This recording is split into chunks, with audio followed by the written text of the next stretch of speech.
ಎಲ್ಲರಿಗೂ ನಮಸ್ಕಾರ. ಒಂದು ಸಿಂಪಲ್ ಬ್ಲಡ್ ಟೆಸ್ಟ್ HbA1c ಅಂತ.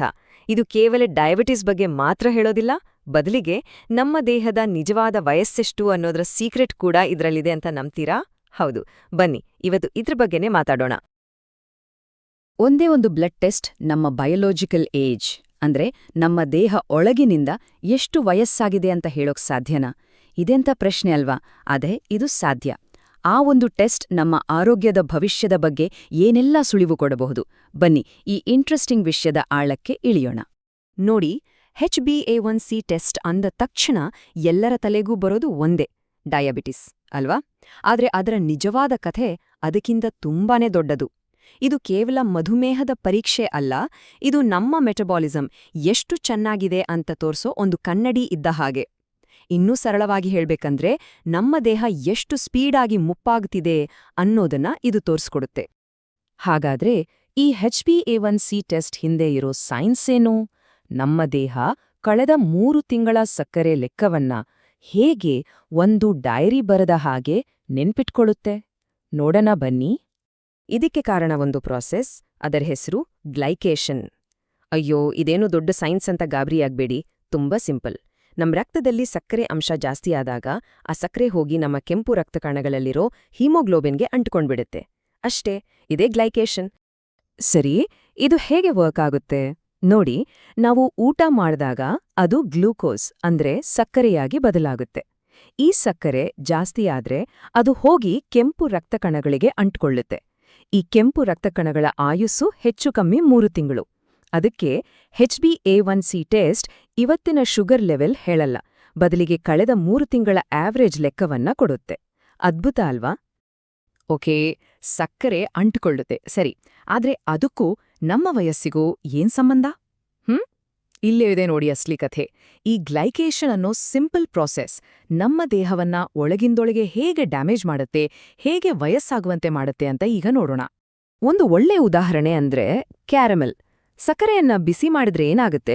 ಅದು ಗಟ್ಟಿಯಾಗುತ್ತೆ, ಕಂದು ಬಣ್ಣಕ್ಕೆ ತಿರುಗುತ್ತೆ, ಅಂಟಂಟಾಗುತ್ತೆ ಅಲ್ವಾ?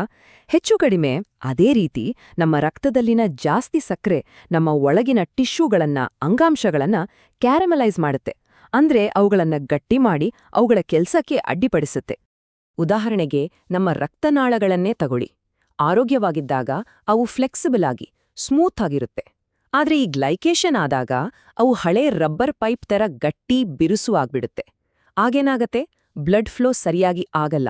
ಇಡೀ ದೇಹದ ಮೇಲೆ ಪ್ರೆಷರ್ ಜಾಸ್ತಿಯಾಗುತ್ತೆ.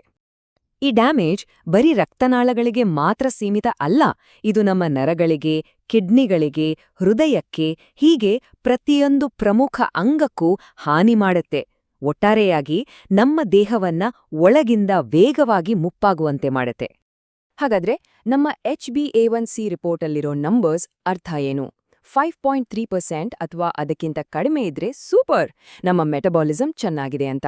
ಆದ್ರೆ 5.7% ತಲುಪಿದ್ರೆ ಅದನ್ನ ಜಸ್ಟ್ ವಾರ್ನಿಂಗ್ ಅಂತ ಹಗುರವಾಗಿ ತಗೊಳ್ಳೋ ಹಾಗಿಲ್ಲ. ಯಾಕಂದ್ರೆ ಆ ಹಂತದಲ್ಲೇ ದೇಹದೊಳಗೆ ಡ್ಯಾಮೇಜ್ ಶುರುವಾಗಿರುತ್ತೆ. ಇನ್ನು 6.5% ದಾಟಿದ್ರೆ ಅದು ಫುಲ್ ಬ್ಲೋನ್ ಡಯಾಬಿಟೀಸ್. ಸರಿ, ಈಗ ನಮ್ಮಲ್ಲಿರೋ ಕೆಲವು ದೊಡ್ಡ ತಪ್ಪು ಕಲ್ಪನೆಗಳ ಬಗ್ಗೆ ಮಾತಾಡೋಣ. ಈ ನಂಬಿಕೆಗಳು ನಮ್ಮ ಅರಿವಿಲ್ಲದೆಯೇ ನಮ್ಮ ಆರೋಗ್ಯಕ್ಕೆ ಎಷ್ಟು ಹಾನಿ ಮಾಡ್ತಿರಬಹುದು ಗೊತ್ತಾ? ಮೊದಲನೇ ತಪ್ಪು ಕಲ್ಪನೆ, ನಾನು ಸ್ವೀಟ್ಸ್ ತಿನ್ನೋದೇ ಇಲ್ಲ, ಹಾಗಾಗಿ ನನ್ನ ಶುಗರ್ ನಾರ್ಮಲ್ ಇರುತ್ತೆ. ಇದು ಬಹುಶಃ ನಾವೆಲ್ಲರೂ ಅತಿ ಹೆಚ್ಚಾಗಿ ಕೇಳೋ ಮಾತು. ಆದ್ರೆ ಸತ್ಯ ಏನು ಗೊತ್ತಾ? ನಮ್ಮ ದೇಹಕ್ಕೆ ನೀವು ಚಾಕ್ಲೇಟ್ ತಿಂದ್ರಾ ಅಥವಾ ಬ್ರೆಡ್, ಬಿಳಿ ಅನ್ನ, ಬಿಸ್ಕೆಟ್ ತಿಂದ್ರಾ ಅನ್ನೋ ವ್ಯತ್ಯಾಸ ಗೊತ್ತಾಗಲ್ಲ. ಯಾಕಂದ್ರೆ ಇವೆಲ್ಲವೂ ಹೊಟ್ಟೆ ಒಳಗೆ ಹೋದ್ಮೇಲೆ ಸಕ್ರೆಯಾಗೇ ಬದಲಾಗೋದು. ಸೊ ಎಂಡ್ ರಿಸಲ್ಟ್ ಒಂದೇ. ಇನ್ನೊಂದು ಡೇಂಜರಸ್ ನಂಬಿಕೆ, ನಾನು ಸಣ್ಣಗಿದ್ದೀನಿ, ನನ್ಗೆ ಡಯಾಬಿಟೀಸ್ ರಿಸ್ಕ್ ಇಲ್ಲ. ಇದು ಅದರಲ್ಲೂ ಭಾರತೀಯರಲ್ಲಿ ತುಂಬಾನೇ ಕಾಮನ್.